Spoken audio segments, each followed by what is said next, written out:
আসসালামু আলাইকুম। সুপ্রিয় ভাই বোনেরা, দেখতে পাচ্ছেন স্ত্রীর হাতে স্বামীর ছবি এবং মায়ের হাতে মেয়ের ছবি। অত্যন্ত লজ্জাজনক একটি বিষয়। স্ত্রীর বড় বোনের মেয়েকে নিয়ে পালিয়েছে স্বামী। সেই লম্পট শরীফকে দেখতে পাচ্ছেন, যে ক্লাস 9-এ পড়ুয়া একজন মেয়ে মাইশা, সেই মাইশাকে স্কুল থেকে যাবার পথে নিয়ে পালিয়েছে বলে অভিযোগ। সেই স্ত্রীকে ফেলে স্ত্রীর বড় বোনের মেয়েকে নিয়ে পলাতক। দেশ এবং বিদেশ থেকে যারা দেখছেন, প্লিজ ভিডিওটি শেয়ার করুন। যারা ফেসবুক পেজে দেখছেন, লাইক দিয়ে ফলোয়ার হয়ে যান। যারা ইউটিউব চ্যানেল দেখছেন, প্লিজ এখনই সাবস্ক্রাইব করুন। এদের খুঁজে বের করতে কিংবা আইনের হাতে তুলে দিতে একটি শেয়ারই। ক্লাস 9-এ পড়ো একজন নাবালিকা মেয়ে, যাকে পটিয়ে বিভিন্ন লোভ দেখিয়ে নেওয়ার অভিযোগ। এদের ধরিয়ে দিতে আপনারা সহযোগিতা করুন।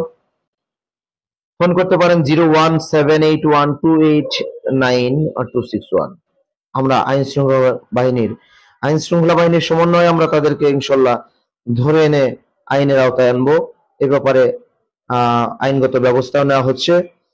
সেই মাইশাকে দেখা মাত্র, আমি জানি যে অপরাধ প্রকার চ্যানেল ফেসবুক এবং YouTube channel BSM Bangladesh social media, যেটি আপনারা দেশ বিদেশ থেকে দেখেন, প্লিজ ভিডিওটি শেয়ার করুন। যারা ফেসবুক পেজে দেখছেন শেয়ার করুন, ইউটিউব চ্যানেলে দেখছেন তারাও শেয়ার করুন, এবং ফলোয়ার এবং সাবস্ক্রাইবার হয়ে অপরাধ প্রকার চ্যানেলের পরিবার হয়ে যান। ভালো করে দেখে নিন।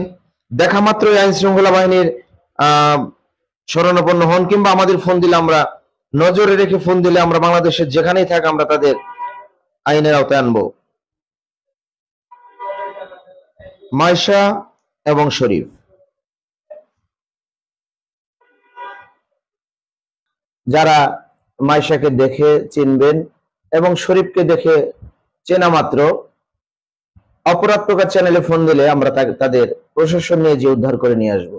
এই মেয়েটির জীবন ধ্বংস করে দিবে সেই শরীফ। আমরা তার স্ত্রীকে দেখতে পাচ্ছি যে যথেষ্ট সুন্দরী তার স্ত্রী, তারপরেও সেই বড় বোনের মেয়েকে নিয়ে পলাতক রয়েছে।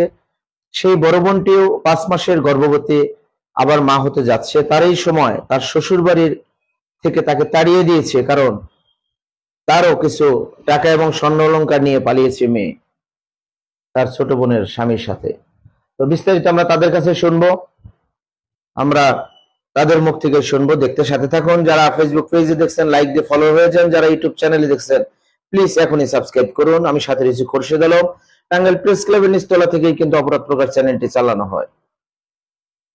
আমরা সরাসরি সেই শরীফের স্ত্রীর কাছ থেকে জানবো যে তাদের ঘটনার এই সম্পর্কের কোনো আলামত তারা জানতো কিনা, কিংবা কিভাবে ঘটনাটি ঘটতে পারে। একটু পিছান প্লিজ, আর একটু পিছান আপনারা।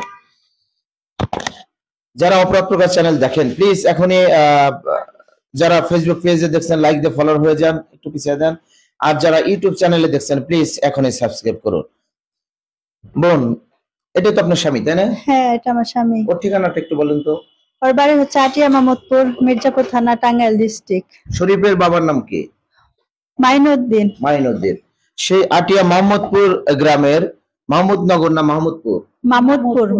মাহমুদপুর গ্রামের সেই শরীফকে দেখতে পাচ্ছেন, যে শরীফ তার স্বামী এবং পাশেই তার বড় বোনের যে মেয়ে মাইশাকে নিয়ে কিন্তু পালিয়ে গিয়েছে। আচ্ছা, ওদের কত দিনের সম্পর্ক?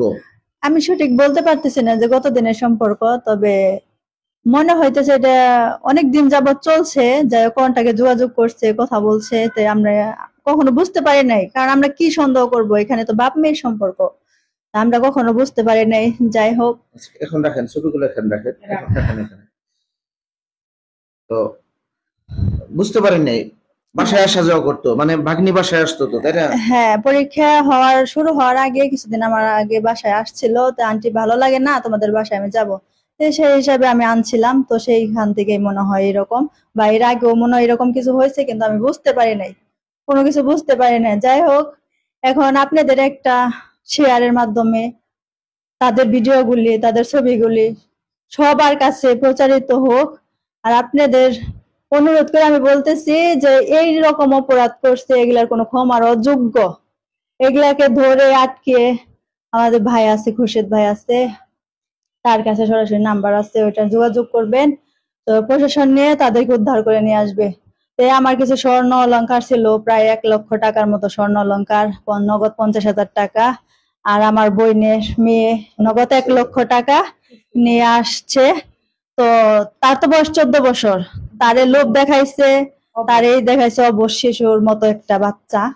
তো তারে লোভ দেখানোর পরে তার স্কুল থেকে আর কি এখন কিডন্যাপই করছে নাকি আনছেই সেটা আমি বলতেছি না, এটাকে কিডন্যাপ বলবো না, কারণ সে ওই আনছে, পটাইয়া ওরে নিয়ে আসছে। তো এখন আপনাদের কাছে অনুরোধ, যেখানে আপনারা দেখবেন তৎখানে আমাদের ভাই আছে, নাম্বার দেওয়া আছে, তাদের সাথে যোগাযোগ করবেন। আমি ভাই বোনেরা আমি কোনো কথা বলতে পারতেছি না, কারণ আমার কথা বলার মতো এই যে আপনার স্বামী যে প্রায় কত টাকার স্বর্ণ?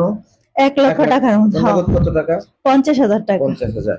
আপনি কি এখন আপনার সেই যার সম্পদ নিয়ে গেছে সেগুলো চান না স্বামীকে চান? আমি আমার স্বামীকে চাইতেছি যে তাদের ধরায়া দেন, এটা কঠিনত বিচার হওয়া দরকার। কারণ আজকে আমার ভাগ্নির জীবনটা নষ্ট করছে, আমার ভাগ্নিরে ইউজ করে ছেড়ে দিব, হয়তো পরবর্তীতে আবার নেক্সট টাইম আরেকটা মেয়ে ধরবে, এরকম ইউজ করে ছেড়ে দিব। তাহলে এগুলো মনে করেন যে ঠিক না। তাই আমি চাইতেছি তাদের, সে লোককে মানে আমার স্বামীর স্বভাব চরিত্র কেমন? না আমি স্বভাব চরিত্র আগে জানতাম না, 5 বছর ধরে বিয়ে করছে আমারে, আগে জানতাম না। তো এটা 1 বছরের মধ্যে আমি ওর স্বভাব চরিত্র গুলো একটু নাড়াচাড়া দিতেছে আমারে। তো ওর ব্যাকগ্রাউন্ড গুলো অনেক খারাপ, অনেক খারাপ, যা ভাষায় আমি প্রকাশ করতে পারবো না এখন। সে যদি ভালোভাবে ফিরে আসে আপনি কি তাকে স্বামী হিসেবে আবার আগের মতো মেনে নিতে পারবেন? সেটা পরে দেখা যাবে, সেটা পরে দেখা যাবে। এখন তার